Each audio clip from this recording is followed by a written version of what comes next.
నాగర్ కర్నూలు జిల్లా వ్యాప్తంగా రైతు రుణమాఫీ సంబరాలు ఘనంగా జరుగుతున్నాయి. ఇందులో భాగంగా మదనపురం కొత్తకోట రహదారి వెంట పంట పొలాల్లో రైతులతో కలిసి ఎమ్మెల్యే మధుసూదన్ రెడ్డి సంబరాలు జరుపుకున్నారు. ఈ కార్యక్రమం గురించి వారితో ఎమ్మెల్యే చర్చించారు. రుణమాఫీపై రైతులు హర్షం వ్యక్తం చేశారు. అనంతరం వారితో కలిసి ఎమ్మెల్యే ఉత్సాహంగా నాట్లు వేశారు.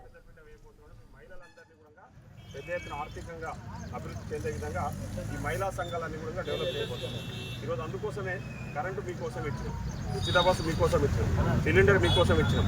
తొందరలోనే 2500 కూడా స్టార్ట్ అవుతుంది. ఏమి ఇబ్బంది లేదు. ఎందుకంటే టీఆర్ఎస్ వాళ్ళు 7 లక్షల కోట్లు అప్పులు చేసి మన దగ్గర అభివృద్ధి పోయింది. ఆ మిత్రులు కట్టించి కొంచెం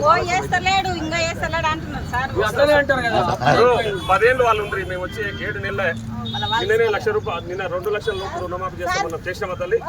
200 యూనిట్ల కరెంట్ ఉచితంగా వస్తుంది కదా తల్లి. సో తొందరలోనే కొత్త ఇల్లు కూడా ఇందిరమ్మ ఇల్లు కూడా ఆగస్టు నుంచి ఇస్తాము. ఇల్లు లేని వాళ్ళు ఎవరైనా ఉంటే మీరు ఇల్లు కట్టుకోవడానికి కూడా ఇవ్వబోతా ఉన్నాము. ఫస్ట్ ఇల్లు లేని వాళ్ళు ఎవరైతే మీకు జాగాలు ఇల్లు కట్టుకోవడానికి ప్రభుత్వం మన ముఖ్యమంత్రి రేవంత్ రెడ్డి గారు ముఖ్యంగా మహిళల కోసమే ఎక్కువ పెద్దపీట వేయబోతున్నాడు. మీ మహిళలందరినీ కూడా పెద్ద ఎత్తున ఆర్థికంగా అభివృద్ధి చెందే విధంగా ఈ మహిళా సంఘాలన్నీ కూడా